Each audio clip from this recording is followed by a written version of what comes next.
Hola! I'm Brittany. And I'm Brad. And we are AudioShelf. Before we start, click that red button down below and subscribe. Yeah. Also, hit that little bell so that you are alerted whenever we release new episodes. Today. What's today? Today, we are going to be doing a BookTube Newbie Tag. Ooh, that sounds fun. So we weren't tagged in order to do this at all. We just kind of wanted to do it. We found it and we're like, we don't want to wait for somebody to tag us because no one ever will because we don't know anybody yet. We're still new here. We're newbies. Yes, we're newbies, and so it makes sense that the newbie tag is literally just because we want to do it. So, tag, you're it. Wow. Okay, so for this newbie tag, we basically have a list of questions that we will ask each other, ask the camera, pretending that the camera's asking us, but I don't know how this thing works. We're basically going to answer questions. There's a few questions on the list that we have already covered in our introduction thing, but this is a little bit longer, so we can discuss it more. Let's just dive in. Yeah. So the first question is, why did you start this channel? It's a good question. It's a good question. We started this channel because we wanted another outlet for our podcast channel. We discovered early on when we made our podcast that we were the type of people that needed to express ourselves through our voices, through our actions. We're very animated most of the time, Brad especially. And so we just wanted a place where we could share our enthusiastic reviews of the things that we love, which in this case, it's books. We do love books. And we want to show the world that we started reading at a later age in life. Started loving it. Yeah. And we want to show the world that we can talk about books and love them and share our interests and share stories and just everything that reminds us to be happy about books. Yeah. Books are a very happy topic for us. It's a place where we can lose ourselves a little bit, and we just enjoy that a lot. So part of us creating this channel was to bring that to another audience. And we also want to meet new friends that also love books as well. We sound like kidnappers. We have candy. Put that away. But yes, if you have a BookTube or a podcast about books or just you love talking about books, hit us up. Yeah, we definitely want to interact and discuss things with you as well. So the next question is, what are some fun and unique things you can bring to BookTube? Well, I have an answer. I have an answer for this. I would hope that you would have an answer. So, not many times do you see best friends, let alone two people, have a book channel together. Yes. Okay, that is exactly what my answer was going to be. I know. This is why we're here together. Oh, fun and unique, Brad and Britney. Yes, I think that's all we need for that answer. Yeah, actually. Yeah, we're done. What are you most excited for about this new channel? I'm excited for people to see our faces. Yes, Brad has always wanted to be a celebrity. It is his goal in life to be known. And this is just that step in that direction. Yeah. So, there you go. And also, Brittany has really cool shirts. Sometimes. Have you noticed every episode she has a cool different shirt? Have you noticed for the past 3 episodes I've had the same Dana Scully shirt? Wow. I had to put a cardigan on for this one. Yeah. He doesn't look as dirty as I do.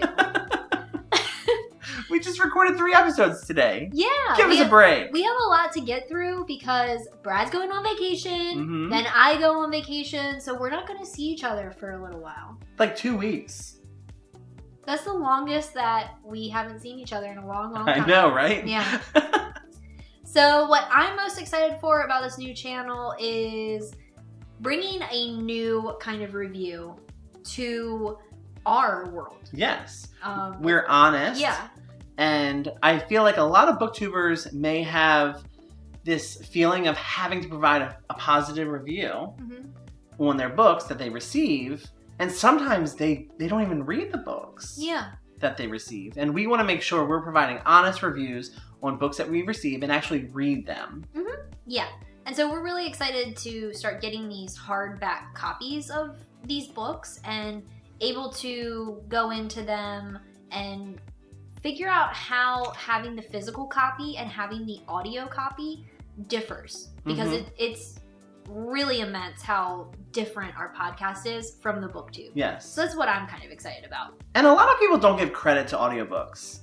I know a lot of podcasters or booktubers, they listen to audiobooks, but they never give credit to the audiobooks. And, you know, sometimes they'll say, oh, I listened to this on audio, but here's my thought about the story. We talk about the narrator. We talk about the production of the audiobook. Yeah. Because that is an art form that a lot of people kind of take for granted. Yeah. And we actually have the experience of contributing to that art form because we did narrate a book together. Left Hanging. Yes. By Cindy Dormany. Yeah. It's a good one. It was our first audiobook done together, and so it was very, very strange to have a book where we were each other's romantic love interests. Oh! Oh, it was an interesting one. It was a good one though. Yes. And we both had to have like country accents. Country. Because we're from Nashville. Yeah. Apparently. And that was Britney's second audiobook that she recorded. But my favorite. Yes, yes. She also recorded Bricks. Which always reminds me of, if you are from the Maryland area, bricks bodies, build your body with bricks. Yeah. If you're not from the Maryland area, that's a commercial. Yep. And they don't pay us to say that. No, they don't. That's totally unsponsored. Yep. Anyway, should we move on? Yes, let's move on. Okay. Why do you love reading? Reading takes me away. It provides me a positive escape from everyday life.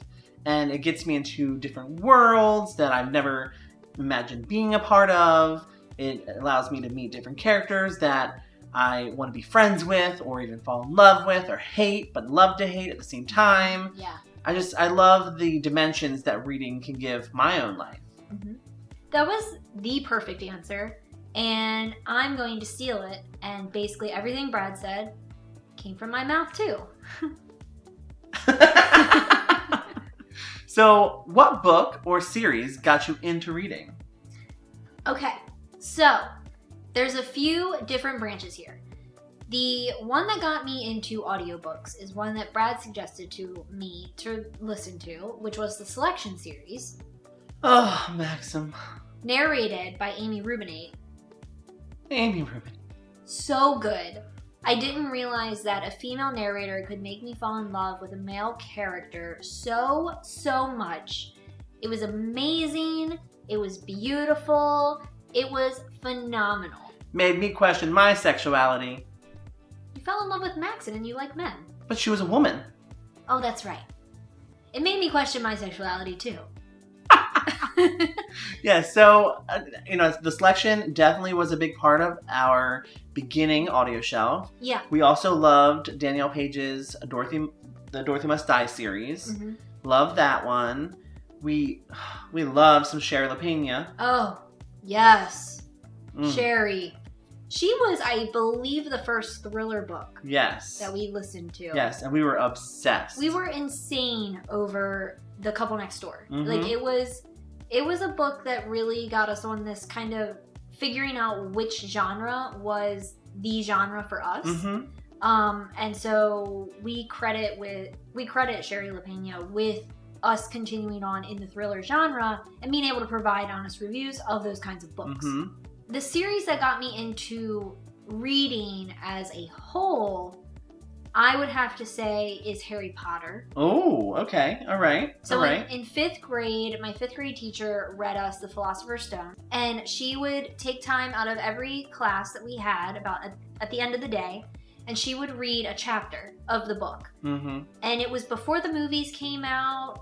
I think they were in development, but it was such a cool experience to kind of have a teacher reading to me. And I think that's where I started really liking audiobooks, because she was able to like put forth the characters for us and really get us into the story and read this material that as 10-year-olds we probably wouldn't have been able to comprehend on our own.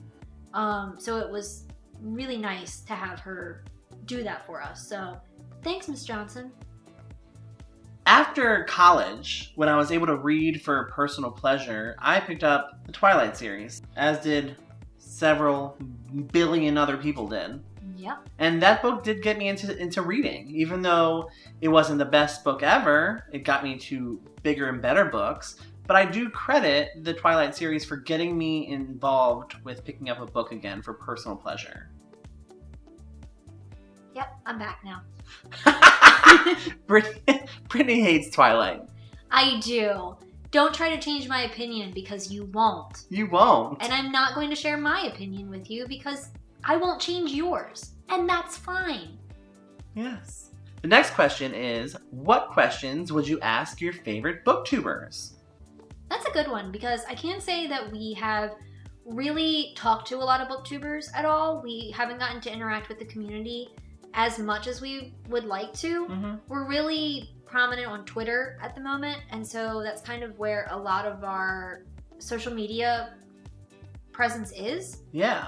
And we interact with a lot of authors and narrators and also book bloggers. Mm-hmm. So we haven't really tapped into the BookTube community yet. So I would say a question that I would ask just a booktuber in general is, do you have a structure for your episodes, or do you just kind of wing it and just hope that you get an overarching plot going for your episode when it finishes, and how much do you edit? Yes, that's a good question. My question is, where do you buy your bookshelves? Yeah, are those IKEA? Do you put them together yourself? Do you get sponsorships from IKEA? Do you? What, did you build this room by yourself? Why does everybody have a 32 by 32 foot room full of bookshelves? Yes. Where did these bookshelves come from? They all have lights. Everyone has lights in their book rooms. Everyone has them color coordinated. Color coordinated. Everywhere. That would be a question that we would ask a booktuber. Yes. What challenges do you think starting a BookTube channel will be the hardest to overcome? Numbers. Getting our name out there. Getting our friends to spread the word. Yeah, because one thing that we had a challenge with our podcast is that no one cares. No one cares. Our friends, maybe they listen, maybe they don't. We don't know because they don't tell us. So we just have to kind of guess, which is kind of the sucky thing. But I would say that it has formed new friendships through the people that do listen and do interact with us. Yes. We have a whole, across the country, different relationships being built. And I would say that's something that I really value and love a lot. Like, it would be great if our significant others would listen to our show. Eddie! Sean! It would be awesome. Just listen! Just listen. Just, if you put it on the background, I don't care. I don't care. Just put it on the background, just have it play. Nobody has to know. Doesn't matter. But if they would just listen to it, that'd be great. That would be wonderful. I do love our organic numbers. We have a lot of listeners who really listen to us and chime in and respond to our questions in Instagram and Facebook and Twitter. Ryan? Yes. He is somebody on our Twitter who interacts with every single thing that we post, and we adore him. Yes. Never met him. He's a huge Caps fan, though, which we live very close to DC. Yeah. He's great. He's fantastic. We have Tara, and we just have a lot of these concrete numbers and listeners. Deanna, and then we have the authors and narrators that we've built really great relationships with. Lauren. Emily Carpenter and Kimberly Bell. We've talked about them on the show before, but they have such an amazing person. Yes, and audiobook publishers and other book publishers with HMH, there's Spectrum audiobooks. There's a lot of different relationships that we're making, and I think that is the challenge for us, to extend ourselves to these others and kind of be vulnerable and say, hey, check us out, and can you send us a book because we need it to promote on our show? And when they do, we build that relationship, and I think that's the success once we face the challenge. Yeah.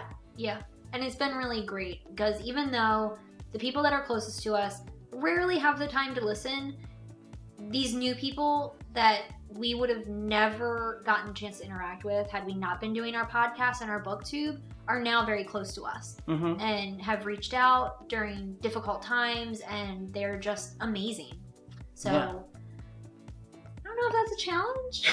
Well, it was a challenge at first. Yes, a challenge at first, yes. And so, the numbers. Yeah. I forgot what our point was. But yeah, the numbers is always the scariest part, but we manage it. But once you realize, like, you don't have to care about numbers, we just care about the relationships that we're building, I think that's the important part. Yes, exactly. When did you start reading? These are organized very weird because I feel like we should have ended with that challenge question because it was like... That was good. Oh my god, verge of tears kind of question. Yes. Now we gotta pull it back. Now we gotta pull it back, and when did you start reading? Basic. I mean, I was reading that Big Red Clifford Dog book. Does that count?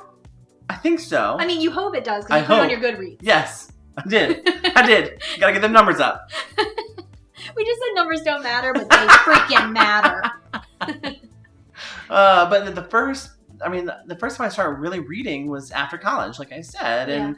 And it's hard when you're going through school reading things that you don't want to read about just to get a degree.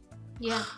It takes up all your time. It does take a lot of time. Yeah, college is a point where I kind of paused my reading. Yeah. Because it was just a lot. I think I read the Hunger Games series and maybe started the Divergent series while in college. But it took a while to finish those just because of all the assignments that we had. I transferred colleges 3 times. So it was a lot of like adjusting to different things.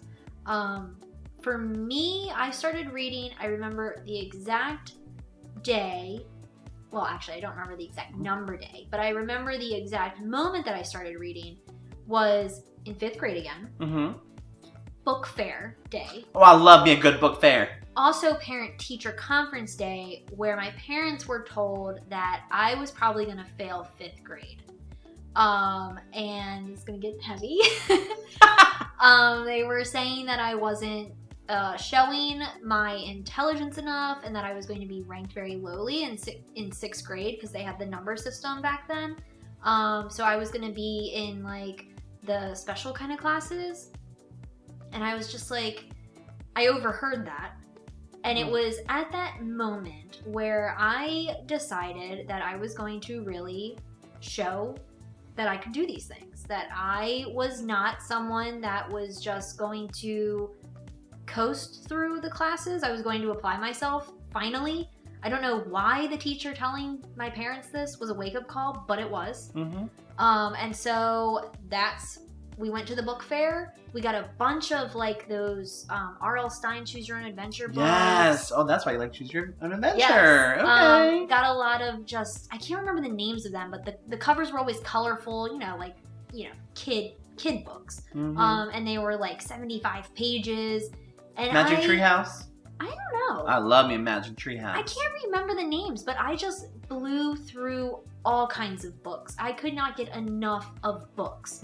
And sure enough, when I went to 6th grade, I was in like level 2s, but then after that year, I was bumped up to honors classes. Look at you! Yep. Stay in school, y'all. Yeah, exactly. And prove the teachers wrong. Because teachers don't know everything. They know a lot, but sometimes they don't actually get to see a kid's full potential because the child is choosing not to show it. And so once you have a talk with them, you can build confidence in them. That was a good story. Yeah. Thank you for sharing. No problem. So the next question is, where do you read? On the couch. Office chairs. In the car, driving with audiobooks. And where else? I love reading outside. I was just gonna say, you like reading outside. I like on the porch, my wine, people watching sometimes. Ooh, people watching going through your trash? Yes. I see you, Miss Jen. But yeah, that's pretty easy question to answer. Yeah, that was no easy. Deep story behind that one. Nope. Final question. In the tub! I love to read in the tub! Yes! Yes, you do. I love to read in the tub. You love to almost electrocute yourself in the tub. Yes. Yes. How could we almost forget that? Almost. That's a big one for you. Yeah. You're always saying, Yep. listen to it in the tub. I'm always in the tub. Mm-hmm. Yeah. It makes me feel things in the tub. Yep. That's your favorite. Final question. Are you good? Ooh, I'm good. Did you discover a new place? Yes, I was thinking about those times, but we're good now. What kind of books do you like to read? All right. Let's say on the count of 3. Okay. 1, 2, 3. Thriller. I was going to say mystery thriller. I was going to say thriller mysteries. Ah! And then fantasy. Yes, fantasy. We love, like I said, retellings. But we love just drama, like scary thrillers. But the fantasy does have a limit. Yes, we don't like dragons. We don't like dragons. We don't like dragons. We can't get into them, which is probably why you've tried to listen. Did you successfully listen to Game of Thrones? No, I haven't even started because I don't like dragons. Yeah. Like, I like watching them. I watch them, and I'm Yeah. like, oh, they're cute. I want a little dragon. But when you read about them, it's something's, like, boring.